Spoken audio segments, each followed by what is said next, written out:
Thank you very much, Stanley. So this was meant to be an in-person talk.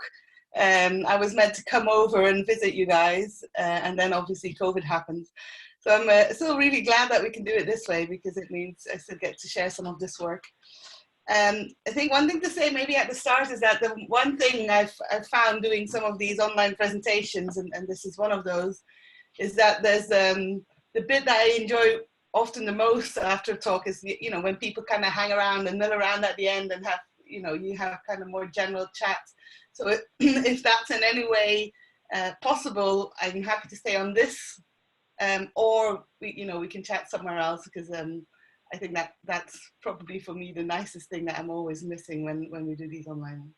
Anyway, so apart from this preamble, so the plan here is to talk a little bit about the OCS and the OCS-Plus that we've been developing, and try and see if you can understand why and how this has come about. Right. Oh, so this is not advancing. Yeah. So the first thing to ask when you're doing cognitive screening is perhaps, what are you screening for? What are you trying to find? And very closely related to that is the question, what is post-stroke cognitive impairment? And so it really depends who you ask.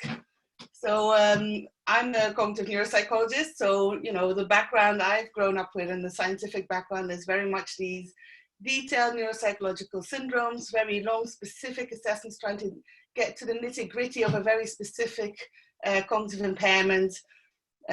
Tools like double dissociations within single cases, lesion symptom mapping, and this kind of very focused, what exactly is going on idea. And then on the other side, when you talk about post-stroke cognitive impairment, if you look like more at the medical literature, the big medical journals, they'll tend to put forward this kind of broad concept of cognition, and very often impaired cognition being equated to dementia. And so it probably helps to understand this kind of different backgrounds to see where we're coming from. So if you go a little bit back into the medical tradition, it's really this post-stroke dementia idea used to fall clearly under vascular dementia. So the idea with vascular dementia was that it was any kind of cognitive impairment with a vascular pathogenesis. So that would include things like stroke, but also things like white matter atrophy, high blood pressure, and so on. So then post-stroke dementia was kind of seen as this subtype of vascular dementia and kind of sat within it. But when you looked at the diagnostic criteria for this, it's very much based on Alzheimer's disease. So typically the diagnostic criteria would say you have to have more than one cognitive domain to be affected, but the focus is still very much on memory deficits and very close to the Alzheimer's background. So this has done, kind of moved along a little bit because of the dementia connotation with neurodegeneration and with a clearly declining slope. So now people tend to talk a little bit more about vascular cognitive impairment, which then means any kind of impairment surpassing what's normal. And it includes very mild levels of impairment, which could even be stable and could be, set, or more severe dementia, which then is a degenerative disorder. So some of the traditional view, original literature in this kind of background was the idea that people would be okay, they had no dementia, then a stroke would happen. Some people develop dementia, some people don't develop dementia. And typically that was kind of decided based on a single cutoff on a single cognitive screen. And so a nice systematic review on this by Sarah Pendlebury then kind of estimated dementia prevalence in this way. But as you can see, this kind of unitary view of cognition and this very simple view is probably no longer current and valid. There's been some more updated views about taking into account already declining slopes at baseline. And then this kind of idea that these very early cognitive issues, probably the things that we would talk about more when we talk about apraxia and neglect and all of those things, are kind of seen to improve in the beginning. And then again, we get to some varying recovery trajectories with people either getting back to baseline or having a stable impairment or on a declining slope. And then some with quite clear changes in rates of decline, further insults, and a very clear dementia pathway. Right. So I wanted to give this bit of background because I really learned a lot from it myself, because I thought, why are they using dementia screening? You know, why are we using Alzheimer's screening in stroke? And that's probably why it's come from this tradition. So the problem with this kind of dementia classification is that, you know, these underlying impairments are unclear. What about it is impaired? You know, cognition as a whole is such a broad thing. And then this kind of focus on memory within stroke isn't always very relevant, right? These are focal injuries. They lead to very focal impairments. And these kind of non-memory impairments are bigger than we might think. Yeah, and then the trajectory is unclear, right? So although there's a possible thing, understanding a little bit more about the nature should help us understand the trajectories as well. Right, so I'll talk very briefly about some of the cognitive screening guidelines. I realize these are very UK based, and I didn't look up the Australian one, so I'd be very interested in people's opinion on how they differ and how they might be similar. But it's kind of sketches these kind of dual traditions quite well. Again, this kind of medical tradition and more neuropsychology tradition. And often they're kind of two silos that don't seem to speak to one another. So the original guidance from 2012 from the Royal College of Physicians was very much within this broad cognition idea. The idea that you should understand broad levels of functioning and use standard short measures like MOCA and MMSE. So the good thing was they did really emphasize that cognitive status is important and we should care about it. When you then looked at what the psychologists would say, they said pretty much the other end of the spectrum, right? So they, in their guidelines, put out what we should be doing is screening for these to identify these subtle neuropsychological impairments that might otherwise remain undetected. So again, it's important and we should care about it, and long-term outcome is affected, but it's, yeah, the other end. So the one I liked the most was the one that kind of followed those two, which was brought forward from the NICE guidelines. So that's here in the UK, it's pretty much the clinical standards and for good clinical practice. And that guideline for stroke specifically said, well, we should look at cognition, and they quite specifically split up cognitive domains. We should look at attention, memory, spatial awareness, apraxia, perception. And these are the things that people who are in occupational therapy and people who are on the wards were already doing, and they always wanted to do those things over and above just ticking the box and doing a mini mental or a MOCA. But yeah, in actual clinical practice, what happens is that you can't do these long domain specific assessments. They're just not practical, right? So you can't do it because it takes too long for the patient. The tests aren't available. The training isn't available. There's not necessarily cognitive neuropsychologists with a full battery of tests there to be doing things. And so instead, people use short screening tools, and that's what we should be doing in acute stroke. It doesn't make sense to do long domain specific assessments.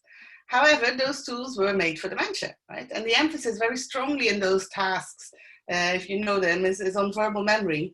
And that again fits very nicely with the idea of vascular dementia being like a subtype, for post-stroke dementia being one of those subtypes. But yeah, they were not stroke specific, and they get again to this very unitary view of cognition, okay or not okay. And I vividly remember, you know, some of my first NVT meetings when, you know, didn't necessarily know all of this background, and I'd come in and someone would say, oh, has cognition been assessed? And someone would say, yes, 17. And I thought, so 17 what? You know, what does that mean?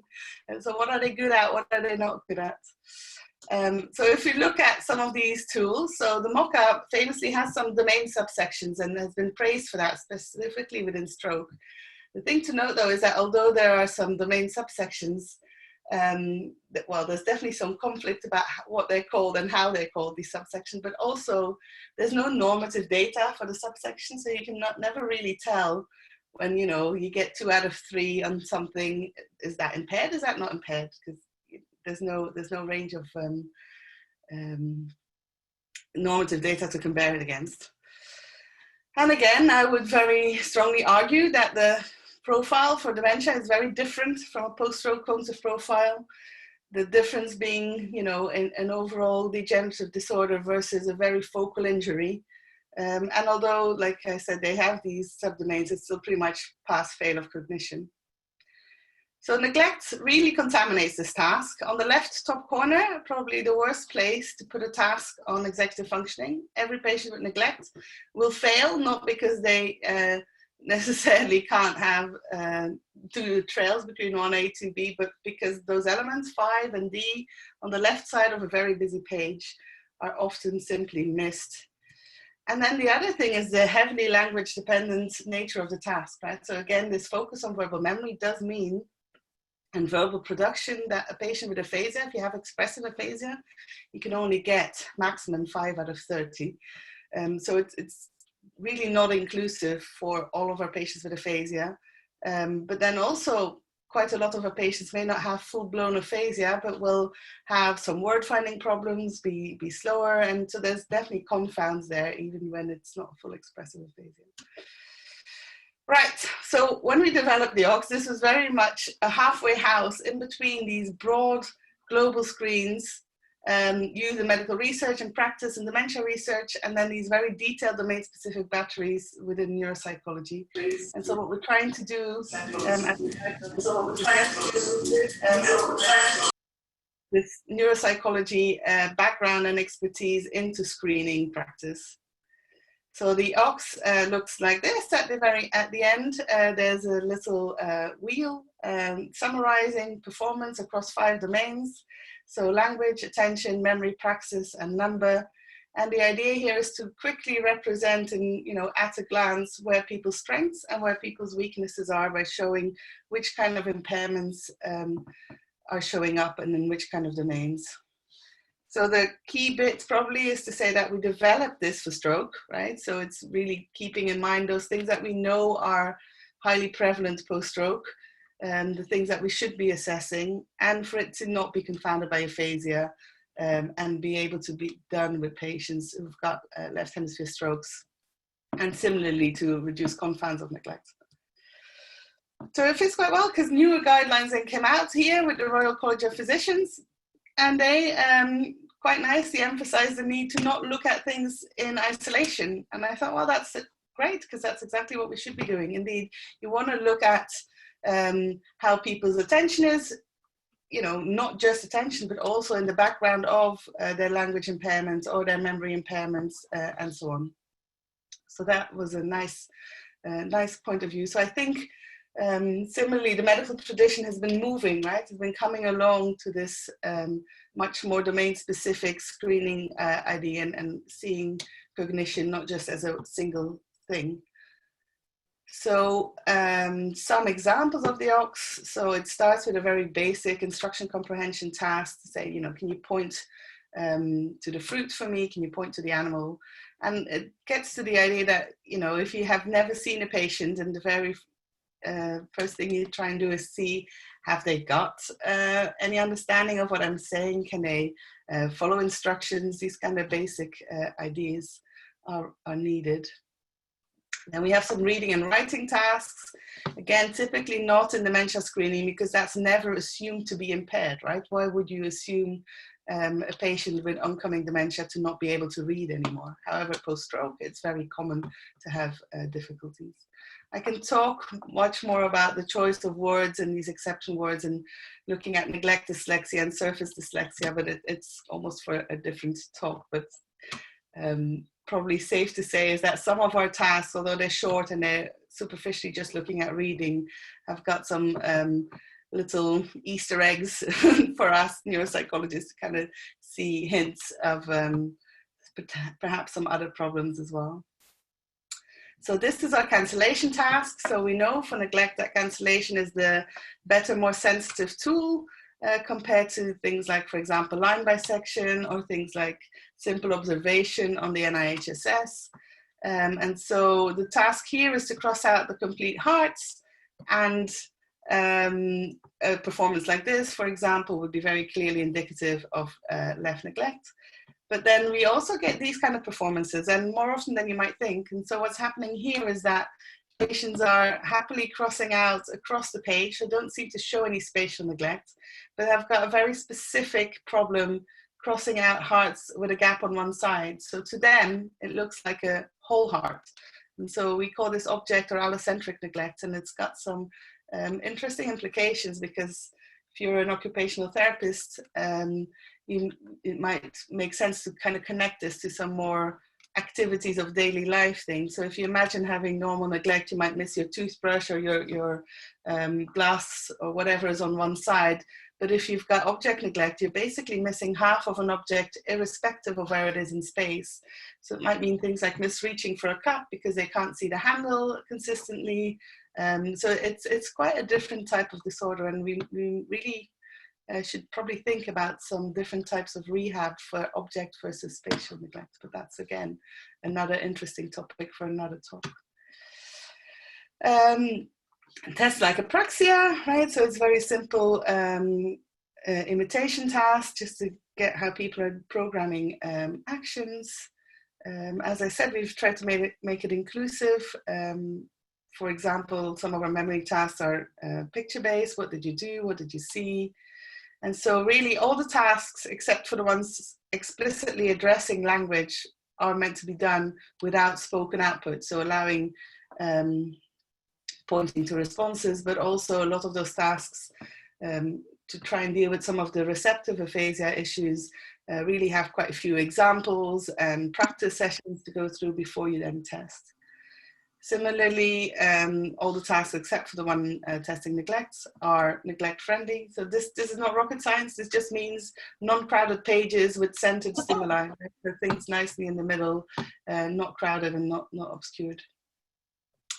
So to show you again and convince you that we should be looking at some of these things, this is a sample of our acute stroke patients, so on average about 7 days post-stroke. And what we see here is in the red, very high prevalence of these kind of cognitive impairments that you would never pick up with a dementia screen, and things that I would be convinced that most of you working in stroke would think are important things to detect in terms of cognitive impairment. Similarly, when we look at some of these impairment incidences when the MOCA is okay, so unfortunately this is a quite small sample that we did in the very beginning when we didn't just stop doing MOCA, so we don't have that much comparison data on those that are okay. So basically they past the cutoff, you're still seeing quite a lot of impairments in some of those stats. So, you know, being considered okay on one screen does not mean you have no cognitive impairment in other domains. So what does it mean in clinical practice? It takes about the same time as a MOCA to conduct, about 15 to 20 minutes, and we've normed it and we've published it. And we've got some online videos showing how to administer, because you do have a few extra pages and you do need to learn how to move them around. So it's not just a single page, so it does require a little bit of practice to get used to. But yes, so basically so far we're showing high sensitivity and inclusivity, high specificity. Right. So it's mainly spread across the UK, probably because this is where we developed it and this is where I've been talking to clinicians. And so currently a lot of our acute stroke units and community rehab and early supported discharge are using the OCS as their standard screen. And then, oh yeah, that's the website. And, I should mention that somewhere, shouldn't I? But then we've also done quite a few adaptations and translations, and so, you know, that's the little profile from the Russian Oxford Cognitive Screen, which I think always looks cool when you see it in other languages. And so we've got quite a few licensees across the world by now. I think I looked actually before this talk, there's about 40 in Australia at the moment. One of them, which is a statewide license to New South Wales Department of Health. So I'm working with Di Marsden and her team there, and Renee Stolwick on making an adaptation for the OCS in Australia to see, you know, whether we need some cultural adaptation happening and to renorm it for the correct sample. Because that's probably the other thing to say is that as opposed to other cognitive screens, the idea here, very much following neuropsych tradition, is to renorm for every sample and to revalidate in every language. So it's not just we translate it, but we'll translate it, back translate it, forward, back again, and then collect new normative data that fits within that screen, within that background. Right, so I have a little bit more time, and I wanted to briefly give you a sneak peek at what we're doing with the OCS-Plus. And the idea here very much is to screen for milder cognitive impairments. So if we think of domain-specific screening and what we did with the OCS, it was really mainly set up to find these domain-specific impairments, neglect, apraxia, alexia, and so on, specifically post-stroke focal impairment. And there is a bit of domain general screening, so there is a trails task.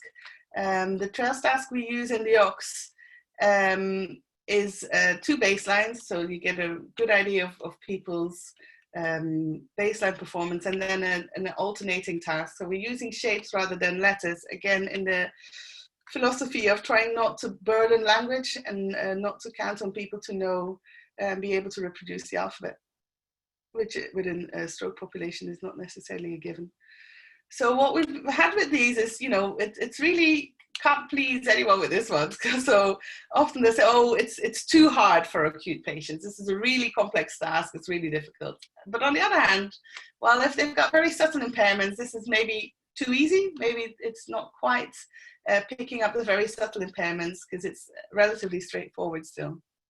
Although there is some timing measures that should help with that, I totally get that.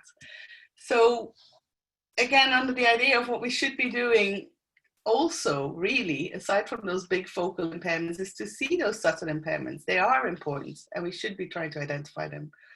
So the OCS-Plus has been in the making for a little while and it's now pretty much ready. So I'm ready to start talking about it in much more wider circles and to explain some of the things we're doing here. But yeah, so it's an app and it's really developed for this kind of mild impairment. And it's not really stroke specific, this one. This is much more broader. This is trying to find milder impairments and might well be applicable to a whole range of conditions. But including stroke and especially long-term stroke and this kind of potential link to vascular dementia in this subtle sense. So there's some memory tasks and some executive function tasks. I'm not going to go through all of this because A, I don't have time, and B, we recorded it all. So there's a little video that just walks you through all the tasks and I'll tell you where to find it. But really what we're doing here is making screening for the digital age, right? So we've for a long time relied on single cutoffs, which, you know, should apply to everyone, but you can imagine that it's very different when you're testing a 60-year-old, highly educated person who's just had a stroke or who's, you know, coming in with complaints of mild cognitive impairment or subjective memory complaints, versus a 90-year-old who only went to school until they were 12. So these kind of education levels we know impact cognitive test performance. Age we know impacts cognitive test performance. So to find a sensitive screen, a standard cutoff level for everyone and anyone is not the way forward. So the aim here is to harness this digital technology and make sure we can have a dynamic norming group and build specific age and education cutoffs. We've also, from the start, worked with several other countries on these things, and so it's inbuilt for translations and cultural adaptations. So although it's an app, the way the software is built is that it can just read in a translation file and stick it in. So we've been working on a few epidemiology studies in an HIV population, very low education, rural South Africa, and there's a few other versions around which are much more about trying to find subtle impairments or subtle cognitive change. So I'm talking about it now because we've finished and submitted our paper on the healthy aging norming group. So this is on 320 healthy aging and only in healthy controls at the moment.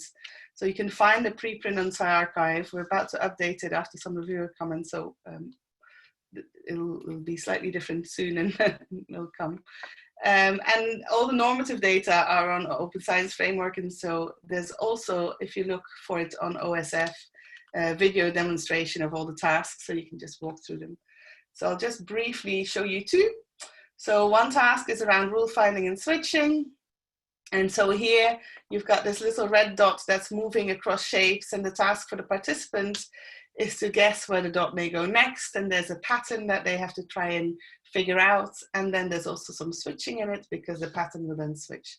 So for example, these are some of the moves. So first it moves down and then it starts doing the snaky pattern. And really what we're trying to do is to get the participant to pick up on these patterns and then to be able to switch flexibly when the pattern changes.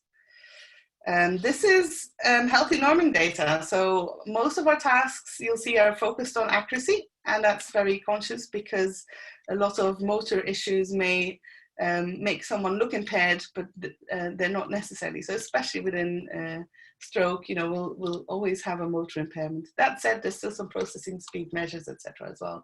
But really, there's a big focus on accuracy. And so the nice thing here is that you see, even in normative data, you know, it's a clearly nearly normal distribution of people's performance, and that's really again affected by many factors. And what we're trying to do is not just say there's one cutoff, but depending on age and education, there's a specific cutoff. We also have a simplified complex figure copy. So for those of you familiar with the array, this is like a simple version of it. And because it's on the tablet and we use a stylus, what you can do is record the process as well as the outcome. And there's lots of clever measures that you can get out. And this is one of those tasks that are always favored by neuropsychologists because they give you quite a lot. So in a drawing task, you get, you know, you might pick up on things like neglect, of course, but also how people are building it up and whether they have global attention issues and so forth. So there's quite a lot in one of those figures, and you get a lot of those measures for free when you do it on an app because it all just records all the movements. And so here's a little example of some of our healthy control data again. So as you can see, there's clear differences between younger and older people, and these kind of memory copies are a big advantage, especially to me. So again, for patients who've got language impairment, most memory tasks are almost always language-based. But by doing this task, and then so the memory copy is basically you've just drawn it and then you just draw it again. That's it. It's as simple as that. But it's a completely non-verbal measure of memory. And again, the distribution, just in accuracy in the control data looks very promising. So this is early days because we've got a fair bit of patient data that we're processing at the moment, but really so far this is healthy norming only, and we're looking forward to working with quite a few different people on looking at this and validating in different clinical cohorts. We've also been working with computer sciences, so this is completely a sneak preview about getting automated coding for something like this, and it's working really quite well. As you can see, our programs highly correlated with the scores of the human rater. And if you look at those two pictures on the left bottom side, you can see how well it's actually picking up those lines even when they're quite squiggly, and when they're so if it's got the right color, it means it's detected it. So it doesn't necessarily detect everything, but it's doing a great job, and it's very closely related. So this automatic scoring will save everyone a lot of time and getting to automatic reporting. So yes, getting to automatic reporting. So at the end, similar to the OCS-Plus gives you at a glance profile. So you get it kind of in one go where people's strengths and weaknesses lie. Currently, figure copy automated scoring isn't implemented into the app yet. So that's grayed out and not scored, but we're working on that one. And yeah, that's kind of the end bit from the OCS-Plus. So what we're trying to do with this, and similarly actually with the OCS, is to bring in neuropsychology expertise to cognitive screening and allow non-expert administration. So you don't need to be a cognitive neuropsychologist to do cognitive screening, not with the OCS, not with the OCS-Plus. Now with the OCS-Plus, we also get this automatic scoring and reporting based on these very specific cutoffs that are sensible for the person that you are testing. So the idea is that this should allow really for detection of these subtle cognitive impairments, and also allow a bit more cognitive phenotyping, right? You don't just want to say all of memory is impaired. You know, some people may have a more mixed phenotype and have different types of impairment going on, and that might be relevant for different types of clinical cohorts. So that's something we're definitely looking forward to for work in the future. So as a summary, and I think I'm doing well on time, yeah. So as a summary, the OCS really was built for domain-specific screening for focal post-stroke cognitive impairments, try and understand those things, and really also measure them, so you can measure cognitive recovery as well as decline. There's two sides to everything. And then the OCS-Plus was built for this detection of milder cognitive impairments and to kind of automate and bring things into the 21st century and look at using dynamic norm data. So, as a final point to sum up this presentation from this morning or this afternoon for you guys, I think neuropsychology-based screening is important, and it allows us to really better understand what the nature is of the cognitive impairment, rather than seeing cognition as this kind of unitary phenomenon, and to understand what is the impact of that specific cognitive profile. So especially in acute OCS and acute screening, you can see it's really valuable to know whether someone's got neglect or whether someone's got complex issues around instruction understanding and so on, for other therapy domains, right? So for the physiotherapist, for the occupational therapist, for the speech and language therapist, understanding what exactly their cognition looks like and how it relates to some of the tasks they're doing is important. Then broader on activities of daily life, on long-term participation, return to work, driving, all of those things matter hugely to people and are important in getting people back to a normal life and back to having meaningful activities, right? Then finally, mood and quality of life. So I haven't spoken about this much, but there's clear connections between cognition and mood. And so understanding what exactly about cognition affects mood and the other way around really helps us to understand what's going on. And that brings us to the last point. What we want to know is what are the possible trajectories or the likely trajectories for particular cognitive profiles and particular cognitive impairments, and things that, how these comorbidities play together.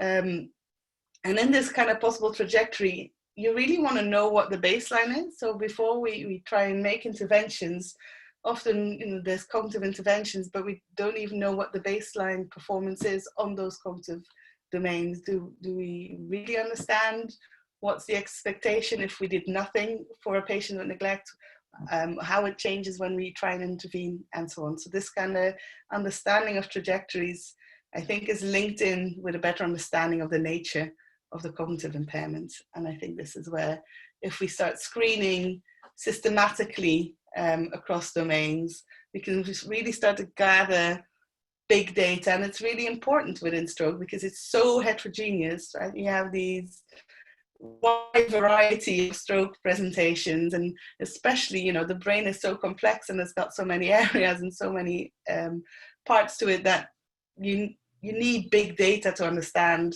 And we're never going to get big data on long neuropsychological screening, neuropsychological assessment, but we may well get it on screening, and I think it will help us understand the nature and the trajectories.